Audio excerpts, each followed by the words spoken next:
Amy McKeogh from Fear Studios. Welcome to Irish Startup TV. Thank you. Tell us a little bit about the business. So Fear Studios is a multidisciplinary design collective. So it's just a collective of like really cool designers, architects, interior designers, graphic designers, and we're just pooling all our creativity and design kind of ability together to create this company. So you want to apply very much a holistic approach to design. So you want to do everything from graphic design up to interior fit outs for a brand to have a cohesiveness to the brand. Yeah, absolutely. So I think it's something that I saw there being scope in the market for, that, you know, it's amazing when a company or a brand has like an office fit out that is, you know, incredibly well considered, really well designed, and the graphic design is perfect, the website is the same, the business card. If you think Apple, yeah, that exactly. attention to detail. Yeah, like the attention to detail and the kind of that cohesive brand identity is incredibly important, and it just reads so well when anyone kind of comes in any contact with the company. Not everyone can afford that typically. Not everyone No. can afford, like Apple, their architecture reflects their branding, reflects their product. Yeah. How are you going to provide that service? Is this something that's going to be aspirational, or is everyone going to be able to have access to this service? Probably there's going to be a bit of like the bigger companies can probably do it, or I was saying that there'd be a lot of like small startups that maybe haven't moved into an office space yet, have a bit of funding behind them, and they're looking for their kind of branding and graphics and stuff to be And done culture as well. fits into that very much so. Yeah, so it's about kind of capturing what that brand or that company is completely about, and creating like the design for that, so they're that kind of template, so then the spaces, you know, everything reads as one, and it's all kind of like the experience of the website is, you know, thought about and considered, so that it just sets them apart from kind of something that is less considered or less designed. How are things done at the moment? Do you have a lot of moving parts? Yeah. I guess like in the market right now. Yeah, so a lot of companies, like let's say they need their kind of office done, they'd go to like an architect or an interior design company, and then maybe if they were kind of thinking afterwards that they might get their graphics or their website done, that these things would all be done by different people. And I just really see it as if there was one design team, that meant that like all those meetings about meetings would all be kind of cut out, that, you know, one guy is like having a discussion, a client is having a discussion with us, we're thinking or considering all aspects of their design, and we're working it from the building to the business card. We're working through it all, and I think as well what's really important for me and like what Fear Studios is about, it's all about collaboration and diversity and creativity, and I think when you have a diverse group of people, like from architects, interior designers, graphic designers, branding guys, I think it really lends to like a cross-pollination of inspiration, which is like a term that I kind of came up with, like selling this to people, that like, you know, a graphic designer would come at a design problem from a slightly different angle than like an architect Absolutely. would, and therefore they might have a slightly different solution, or they might think of something in a different way, and it's just all about like diversity really can enrich like the design of something, of a concept. So you've got this talent pool. How have you gone about sourcing that talent pool, and what kind of opportunities or challenges in the current working environment have you come across? As it stands at the moment, I've just been really lucky and kind of just met some incredible like designers that are all like freelance at the moment. And how it kind of works is that I suppose I go out there and I try and get the kind of drum up the business, and then when I do get a project, I can go to this kind of creative database of people and say, okay, I need a graphic designer, I need a web developer, I need a branding guy, and an interior designer, you know, on this project. Are you available? And they can either say yes or no, and it's kind of done on this kind of loose arrangement at the moment. But I think the big vision would be to have just one massive office with all of these different designers in the one space. And it's, you know, I kind of think like if a photographer met a graphic designer or an interior designer and they're both talking about light, they'd have light or what light means to them in a slightly different view. So Absolutely. that they could just learn from each other, and I suppose kind of help kind of spark inspiration. Well, the term cross-pollination is a great one, because at the end of the day, if you bring really smart people together, ideas will spark and learnings will happen. So that's a very positive thing.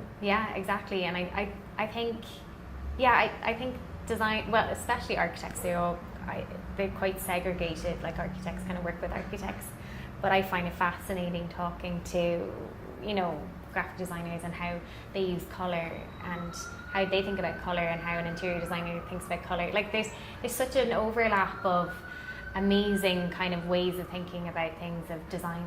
So I just think it's such a cool idea to have loads of designers in one space, kind of. Absolutely, and there's a lot of talk about, I'm not a huge fan of the phrase, the gig economy and freelancers. The reason I'm not a huge fan of it is because it can be really challenging for somebody who doesn't have a contract. So I guess on a level, are you kind of addressing this issue as well by creating some degree of permanency within the chaos of freelance? Yeah, like, so what it would be is that, like, getting a big project in, you would just you would contract people and therefore give them kind of effectively a full-time job for a period, and then hopefully a full-time job for good is kind of the big idea. But yeah, I think being a freelancer is tough. It can be very difficult to talk about money and contracts as well. Yeah. It's really difficult to be in the creative zone and also be in the business zone. So I guess to an extent, are you going to take over that sort of business management element? Well, I certainly will be, like, I will be promoting them and their abilities and what they can bring to the table, because I see me promoting them makes I kind of become this design one-stop shop, not necessarily a one-stop shop, but like this design collective. Thank you. Okay. So this design collective. So like, it's amazing for me to have this ability to go to people and say, I can provide all of these things you're looking for, and it can be less time-consuming, more efficient, more cohesive. So that's an amazing thing that I can give to a client. So, and then the freelancers get promoted by me, and I'm there, looking for work for them. So it's a win-win, really. And before you were part of teams, how is it different to now be to be at the forefront of the leadership end? I suppose like one of the big challenges I have kind of realised about myself is that I do like to do everything. So I think kind of learning how to be a bit more efficient with your time, and then learning what you can actually outsource, like what you can actually get help with, or hire someone in to kind of just, do that piece because you don't need to do it yourself. I think kind of handing over a bit of control and delegating has been a bit of a learning curve for me, but it's good, and you kind of learn how to be more efficient and kind of then communicate stuff to people a lot easier. So it's all kind of learning. And going back a little bit, tell us about how you got going. You studied initially architecture? Yeah, studied in UCC, CCAE, and then graduated, and I went and worked with Hennigan Peng straight out of college. So they're... Where are they based in Based Ireland? In Dublin, okay. Yeah, based in Dublin. And then I went on and I worked with PRP in London for a time.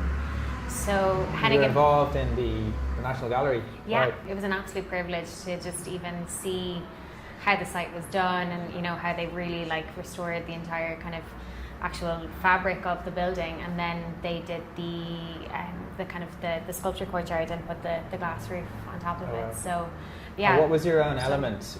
Were you part of an overall team, or how did that all work?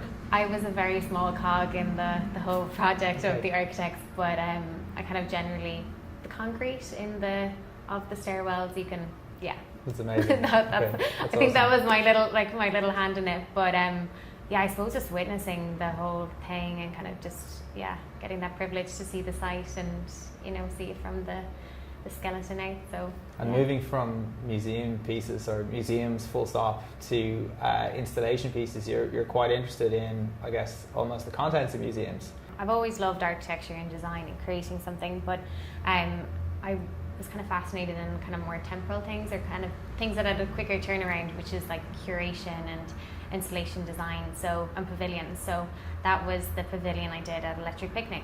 So what was that? So I was just talking with a friend, and I was saying how I wanted to kind of get into more pavilion design, or kind of just kind of explore it. And she realised that you could submit to Electric Picnic with an idea and a kind of concept. So I just drafted up a concept sheet and told... Wow, so it's like a huge installation. Mm-hmm. Maybe can you explain a little bit your own definition of pavilion and installation? Yeah, so for me, the pavilion kind of installation thing was just creating this structure where people could meet at and engage with and kind of climb on and have be a bit of a beacon, or like, you know, a little kind of a meeting point where people can kind of meet. And the whole kind of concept of the thing was to create all these separate little units that came together for a moment and then had this deliberate purpose of when they were disassembled that they'd become something else. So there's Right, so there's a permanence and transiency. Exactly, Wow, yeah. okay. So this whole kind of like temporal moment, and again, like all about sustainability, that if we were going to do something that we thought about the end or what it would become as much as, you know, what it existed as in Electric Picnic. So that's kind of one of the things we're launching now on the 22nd of November is you can actually buy the pieces. So each of these units there's 3 different sizes, and then they all turn into like bookshelves and wine racks and seats and tables, and you can arrange them in whatever way you want. Okay, so we're going to link below. But tell us a little bit more about this event then. Yeah, so it's kind of this launch or a celebration of what like kind of Fear Studios is about, and just who all the designers It's are. going to be in the Chocolate Factory. It's going to be in the Isn't it? Chocolate An amazing Factory. building. Yeah, going to be in the Chocolate Factory. It's going to be the 22nd from 6:30 p.m. to 10:30, and there's going to be a bit of drinks and DJ, but it's just kind of celebrating of kind of what we're trying to do in this kind of creative collective, and I suppose kind of just announcing ourselves. And then the installation's going to be there, and then we're launching the online store, and it's also going to be the kind of the premiere of the documentary, which is what we made. So my friend Laura Sheeran documented the entire process of making the installation at Electric Picnic. So we were down in Kinmare, we were making the pieces, painting the pieces, installing it, kind of the whole hoo-ha, what Electric Picnic was. And yeah, so we kind of just captured all of that on film, and then so we're going to be showing that as well. Amazing. To see the process. And looking forward for the next 6 months of the next year. Is there anything else on your roadmap that's exciting that you want to share with us right now? Yes, so there's a real kind of passion project of mine that I've been working on for the last couple of months. So it's this design festival that's going to happen in Cork in May, the 17th to the 19th. So what it is effectively 6 designers are going to collaborate with 6 up-and-coming, like emerging foodies, food and drink producers, and they're going to dot 6 pavilions or installations around Cork. Right. And all around the county, is it? No, all around Cork City. Oh, amazing. Yeah. Okay, so it'll be quite accessible. Yeah, so it's going to create this little like food and design trail around Cork, and then we're going to have loads of events and talks and workshops and stuff that are going to happen around Cork during that weekend as well. So it's just kind of to create Cork as like this real like design, because there's so many talented like designers and food producers. It's a huge food producer Yeah. history. Is that the right word for food producer history? Yeah. Yeah, because the English market. Yeah, As an phenomenal. example. And Cork has such a good reputation for food, and that was something I wanted to do, the design element of it, so the kind of all the pavilions and installations, and I was like, what makes Cork special? Which is why I kind of linked it to the food, so I'm kind of cheating, I'm kind of pulling in a great reputation there, and You're leveraging. Yeah, so it's just showcasing all of kind of the designers of Cork and the foodies of Cork, and kind of seeing what kind of magic they can kind of come up with together. So yeah. Awesome. Exciting. We can't wait. So in the meantime, if people want to talk to you about Fear Studios and the packages you can offer, anyone can come to us at any stage, in the sense that if they're quite a young startup and they're kind of thinking about branding and graphics and all of that kind of stuff, then they can come to us and we can develop that, and with the hopes that they'll eventually get their own office space, and we can develop it on from there. So we do offer all of the services individually and then as one collective. So really, it's if anyone's kind of just looking for kind of a design injection into their brand and kind of maybe pull a lot of things together and make it kind of a cohesive thing. That's kind of, just come to us whenever you want. well, you certainly bring fresh insights and perspectives and passion and energy, so it's always really great to see. Great. Awesome. Well, thanks very much for your time, Thanks Amy. so much. And we'll chat to you soon. Yeah, great.